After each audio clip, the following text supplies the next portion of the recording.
This is a call for an uprising. Welcome to today's show. This is absolutely unbelievable. Check out this trailer from a movie being produced by CBS, and then I'll talk about it after, because some of you might not be aware of who this person is. So take a look at this trailer. Of course, you'll see some things in there that will make you go, oh, this looks satanic, because it is. Take a look. I've always wondered what it'd be like being up there. You truly do believe that you, Jack Parsons, Can take us all to the moon. you are trying to work in a field that does not even exist? Who says we have to obey? There's a race that can help you be the man you've always dreamed to be. You just need to have an open mind.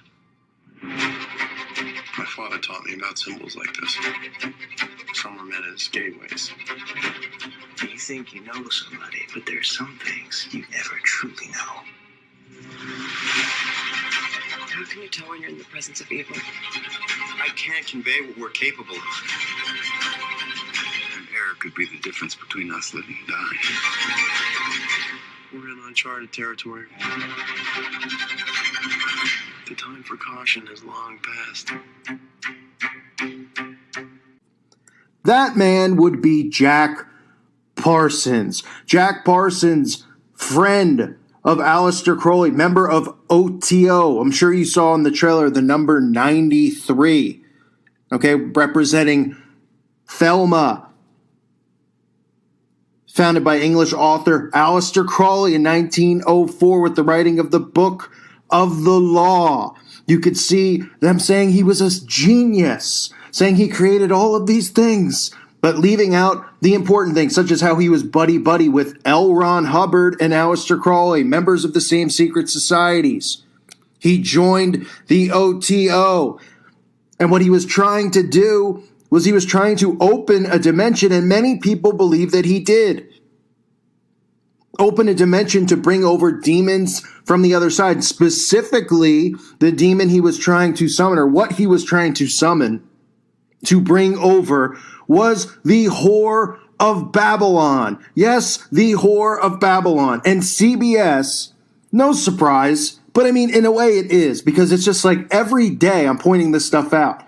You know, you'd think maybe there'd be a couple, like a month or a week where this stuff wouldn't be going on, where they're indoctrinating society with these occultists, making them look like heroes. I'm going to play you a video clip about Jack Parsons, about how he dabbled in the occult, about his, not dabbled in the occult, I mean, he was, I forget off the top of my head what his ranking was.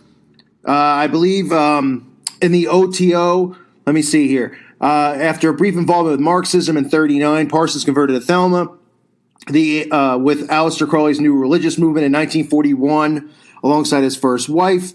He joined one of the lodges, the California branch of the OTO. At Crowley's bidding, he replaced Wilfred Smith as its leader in 1942 and ran the lodge from his mansion in Orange Grove Avenue. Parsons was expelled from JPL and Aerojet in 1944 due to the lodge's infamy and allegedly illicit activities along with hazardous workplace conduct. Can't even imagine the amount of pedophilia that ran rampant.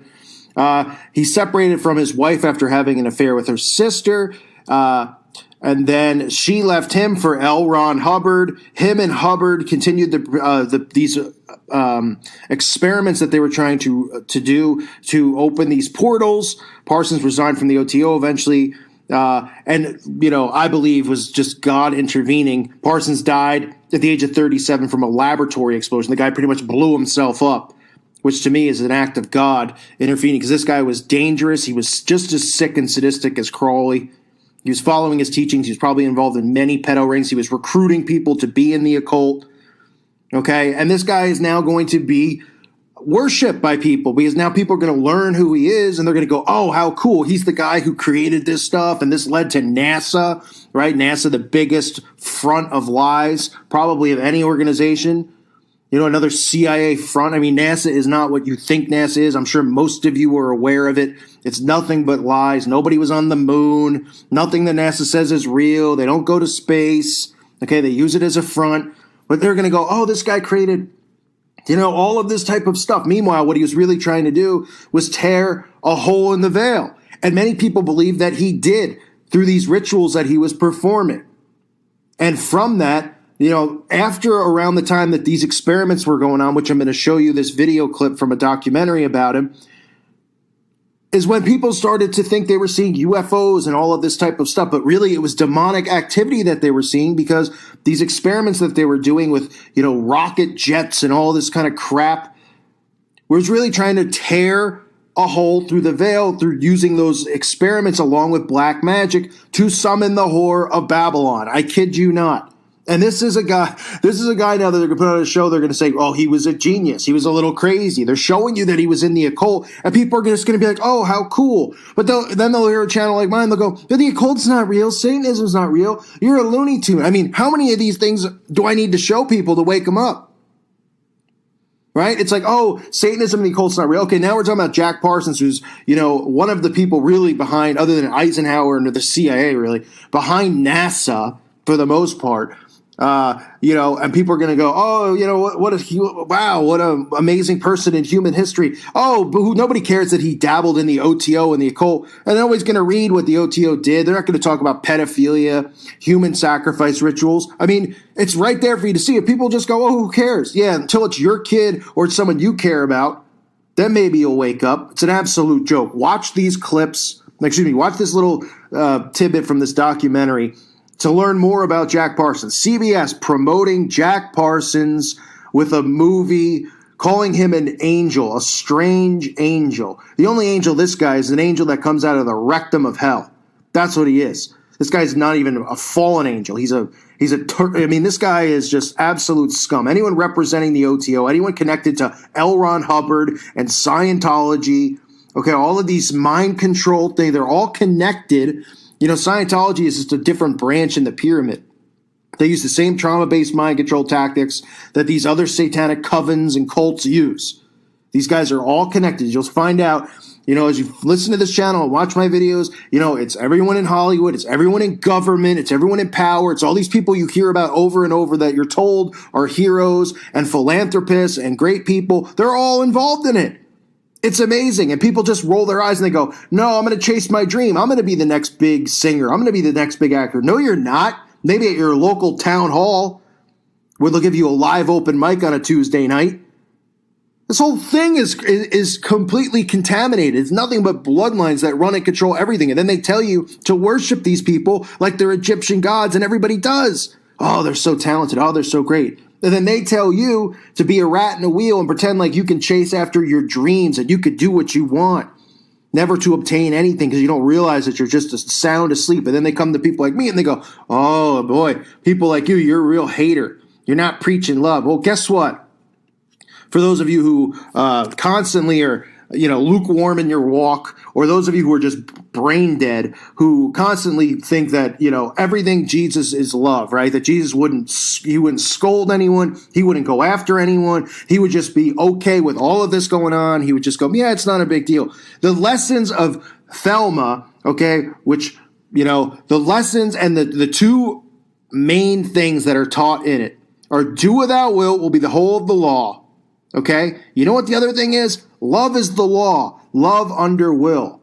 Love, right? And all you hear about now is love, love, love. And anybody who tries to combat me or combat this channel or combat people who have a pair of balls is they go, well, it's so hateful. It's so mean. Why? Raising your voice is hateful? Excuse me, raising your voice is mean? I mean, boy, everyone is just getting sucked into it. Look at this. I mean, do without will is the whole of the law, right? And everybody, that's the mindset we have. Let everyone do what they want, tolerate everything, right? You can't question anybody. The only ones that can get questioned are people like me and you, the listener, who are Christians who believe in Jesus Christ. And number two, love is the law, love under will, right? And all we hear is love, celebrities love, love, love, love. And this is just an extension of the OTO, of Crowley's teachings. That is just a mainstream philosophy now that everybody goes with. And then you have Christians who don't have a clue who go, but Jesus is love. Yeah, Jesus is love. But you aware of what they're trying to do here? The Antichrist is coming in the name of love. He's coming in the name of world peace. Hello? But people just cannot piece this stuff together. I'm blessed that I have this type of discernment, that I can see through this stuff. I don't mind having a negative mindset. I I don't understand these people who have a positive mindset. I think it's just completely fake, and they're just convincing themselves that everything's okay because they don't want to look into anything and think that anything bad would be going on. And of course, that leaves children to be victims of child abuse and rape and satanic sacrifice because people are too scared to look into it, or people just don't want to believe that it's going on because they care too much about themselves instead of anybody else. So anyway, take a look at a little video here of Jack Parsons. Get to know the guy better, who they'll be promoting on CBS as a strange angel, but also a hero, a genius. You saw the trailer in the beginning. It's unbelievable, folks. Yeah, causing millions of dollars worth of damage. 43 people lost their lives. Devil's Gate Dam is constructed right next to the demonic rock formation, leaving the canyon surrounding it an open space. But it isn't until the 1940s when one man's endeavors in both rocket science and the supernatural propelled the legend of Devil's Gate Dam into a whole new dark dimension. Jack Parsons grew up in Pasadena, reading science fiction stories. All he wanted to do as a young boy was go to the moon. As the writer of the definitive book on Jack Parsons, George Pendle has extensively researched the rise and fall of this eccentric genius. At the time, rocketry was perceived not even as a science, so Parsons had to teach himself all about rockets, and he would just build these rockets in the Arroyo Seco. Parsons meets a group of like-minded friends and begins launching more complex rockets in the area surrounding Devil's Gate. They go to the Arroyo Seco to build the rockets because their rockets are getting louder and more dangerous. Good. All right. On numerous occasions, their rockets blow up in their faces, and they get this nickname, the Suicide Squad. In a matter of months, Parsons and his Suicide Squad have a major scientific breakthrough. Guys, I'm ready. When Parsons was about 22 years old, they built their first rocket motor, which was basically the basis of a rocket ship.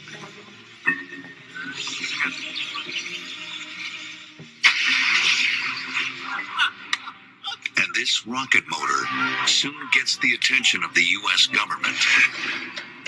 Suddenly, people started to see military applications. And these were rockets which the military wanted to be strapped under planes, which would give them super performance. So he started working for the military, and by 1943, the Suicide Squad had transformed into the Jet Propulsion Laboratory. But it's Jack Parsons' other passion that has people running scared today. By day, he built rockets. By night, he was the head of an occult society. Rocketry and magic were really just the same kind of thing to him. Rocketry suggested you could escape the Earth and fly to the moon and to galaxies far beyond. And magic suggested that you could go into other dimensions, other worlds with strange beings and meet them too. And there's one spot where both his passions seem to come together. I think he was drawn to Devil's Gate because he sensed something there that was intriguing to him. I think he sensed some power there. While Jack Parsons is taking off as a rocket scientist, his obsession with the occult will change the history of Devil's Gate Dam forever. Did Jack Parsons create a portal to another dimension? I can't say for certain, but I can certainly say that the world changed in dramatic ways after he did what he did. In Pasadena's Arroyo Seco River Basin, that legend says is the center of an all-powerful and evil force. Some say it may even be a portal to hell, created by a mad scientist. I'm a big fan of sci-fi, and I'm an even bigger fan of Jack Parsons. I would say he's an evil genius. I've heard that he blew a hole through the gate to another dimension, called the portal to hell by a lot of people. In 1936, the self-taught eccentric genius Jack Parsons, along with his team of fellow rocketeers, successfully built the world's first rocket engine in the vicinity of Devil's Gate. But it is the rumors of Parsons' obsession with the dark arts that propelled the legend of Devil's Gate Dam. Jack Parsons saw rocketry and magic as two sides of the same coin. At one point he said, if I can be a genius in the field of rocketry, if I can found the Jet Propulsion Laboratory, why can't I do the same for magic? So he began recruiting people to come back to his house that backed onto the Arroyo Seco. And there they would have these occult rituals. So the Arroyo Seco is kind of like the bloodline between his professional life and his personal life. And for a time, Parsons is able to lead his double life. The magic that Parsons was involved in was magic defined as changing the world by kind of forcing it by reciting these rituals. Parsons believed that when he did a ritual, there was a noticeable change in the environment. He believed he could make the storm winds blow. Parsons was well attuned to the weather, and he often used his magic to try and change the weather. But as Parsons becomes more involved with the occult, it isn't long before the military learns of his extracurricular activities and puts an end to his career in the field of rocketry. As rocketry became less a part of his life, so the occult became all-encompassing. Parsons began to really devote himself to his most spectacular magical working, which was known as the Babylon working. Parsons believes the goddess Babylon is a prophet from another dimension, and it is his calling in life to bring her to earth through his ritualistic magic. The purpose of the ritual was to summon this elemental force, this goddess, or some might call demon, Babylon. This is the Babylon from the book of Revelation, the great harlot, the great destroyer. If successful, Babylon will be born into this world and lead a new generation of occultists. He really believed that through this magic, he could make her appear in the world and bring about a whole new age.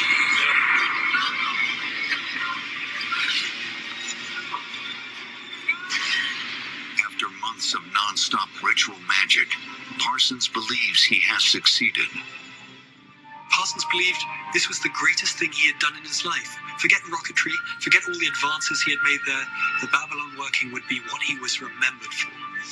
And he's right. It's his quest to bring Babylon to Earth that many believe punched a hole to a dark dimension, perhaps even creating a portal to hell at Devil's Gate. But before Jack Parsons has a chance to truly know the extent of his work, he dies in a freak explosion. June 17th, 1952, Parsons is in his private lab doing work, and an explosion occurred. Parsons' arm was blown off, and half of his face was blown away. There's some speculation of what happened, what was he up to in that lab. No one's quite sure to this day what it was. Jack Parsons' life and his untimely death at the age of 37, they kind of allowed a lot of myths to grow in that area around the Devil's Gate Dam. He had performed his rocket tests just to the north of it, and now he had brought beings into the world. His character became an intrinsic part of that area's kind of myth.